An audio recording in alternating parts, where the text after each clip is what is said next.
There's a reason the book of Revelation terrifies people even when they do not fully understand it. Not because of the beasts, not because of the plagues, not even because of the lake of fire. It is because Revelation feels organized, measured, structured, like something unfolding according to a schedule nobody can stop. Most people read Revelation as symbolism, a coded political document, a spiritual allegory, a first-century protest against Rome wrapped in prophetic language. But there is another possibility. What if the symbols were never only symbols? What if the writer of Revelation was describing something visible in the sky, something measurable, something ancient people could track long before computers or telescopes? Because hidden inside Revelation are repeated astronomical markers, stars, constellations, solar events, lunar imagery, planetary alignments. And once you start mapping them against the ancient sky, something deeply uncomfortable begins to happen. The apocalypse stops looking metaphorical and starts looking timed. This is not a prediction video. This is not a date-setting exercise. And this is definitely not an argument that anyone knows the exact day the world ends. This is a much narrower question. Why does the most apocalyptic book in human history repeatedly describe the heavens with such strange precision? Why does Revelation keep returning to celestial imagery as if the sky itself is part of the mechanism? And why did ancient readers, especially in the Jewish apocalyptic tradition, believe the stars function like a divine calendar? Because they did. Long before clocks existed, the heavens were the clock. Planting seasons, holy days, kingship cycles, even the timing of wars. Civilizations organized reality by watching the sky. The ancient world did not separate astronomy from theology the way the modern world does. The movement of heavenly bodies was not random to them. It was communication.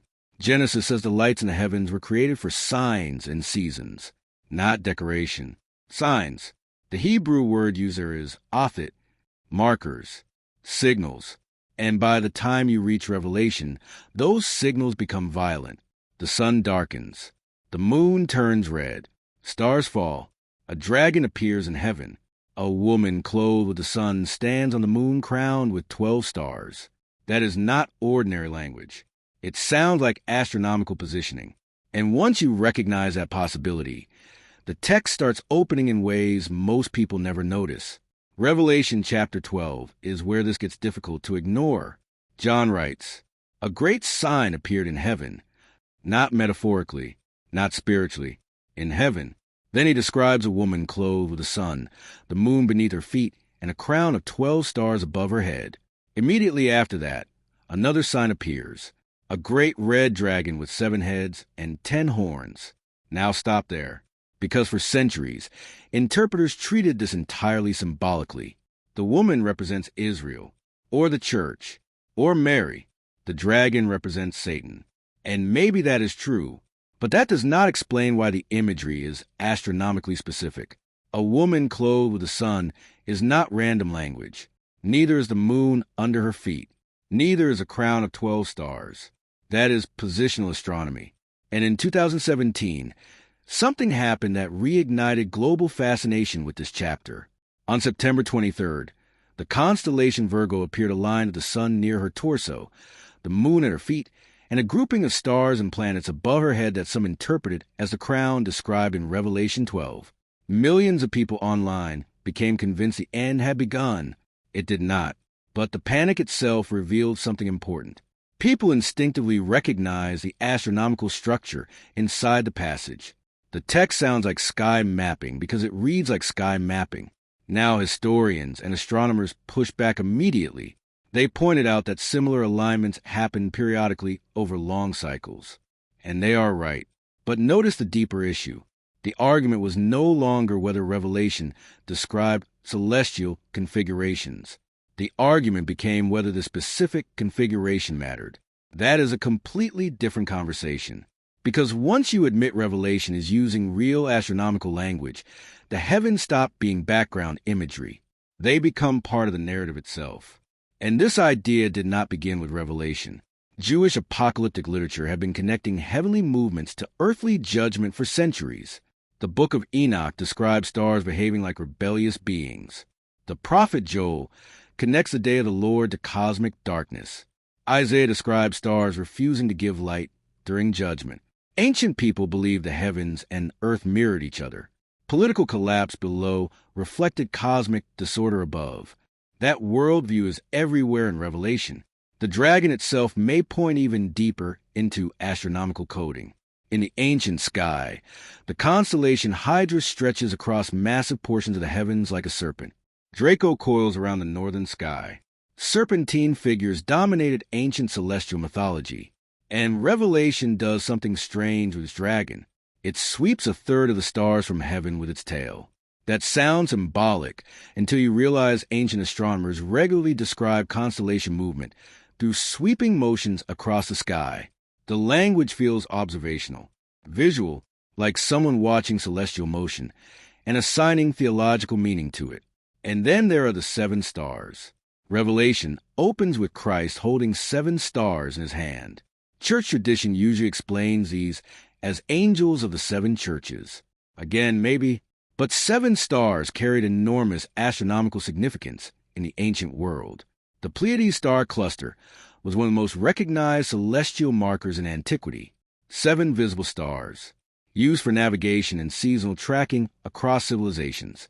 In Mesopotamian astronomy, the 7 visible wandering heavenly bodies, Sun, Moon, Mercury, Venus, Mars, Jupiter, Saturn, structured time itself.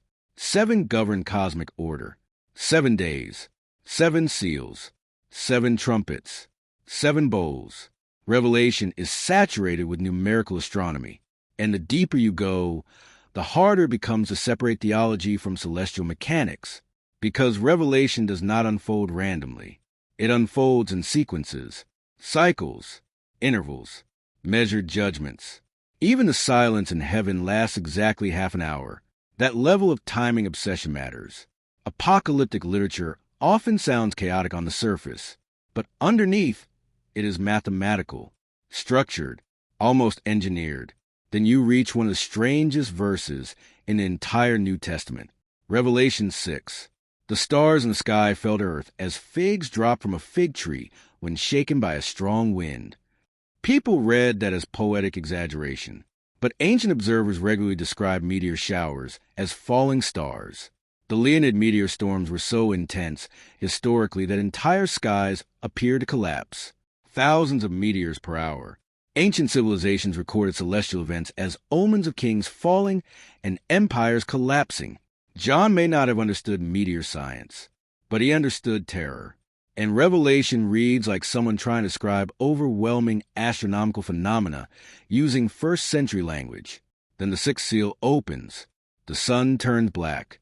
The moon becomes like blood. The stars fall, and the sky vanishes like a scroll being rolled up. That line matters more than people realize, because ancient cosmology imagined the heavens almost like a stretched canopy over Earth, a firmament, something that could theoretically split open. The language sounds mythological to us, but to ancient readers, this was cosmic destabilization, creation itself coming apart. Now here is where things become uncomfortable. Modern astronomy has unintentionally revived apocalyptic thinking. Solar flares, gamma-ray bursts, near-Earth objects, geomagnetic reversals, supervolcano triggering asteroid impacts. For most of human history, the heavens represented stability. Now, we know the cosmos is violent. Stars explode. Planets collide. Entire galaxies consume each other. The universe is not peaceful. It is catastrophic on scales the ancient world could barely imagine. And suddenly Revelation's language feels less impossible than it once did. Not supernatural necessarily, just cosmic. There is another layer beneath all of this. Time itself. Revelation repeatedly encodes prophetic intervals. 1,260 days. 42 months. Time, times, and half a time. Numbers repeated across apocalyptic literature, like refrains. Why? Because apocalyptic movements obsess over chronology. The conviction underneath Revelation is not merely that judgment comes. It is that history is moving toward synchronization, a final convergence between heaven and earth. And this is where astronomy enters the psychology of apocalypse. Human beings cannot resist patterns in the sky. Never could.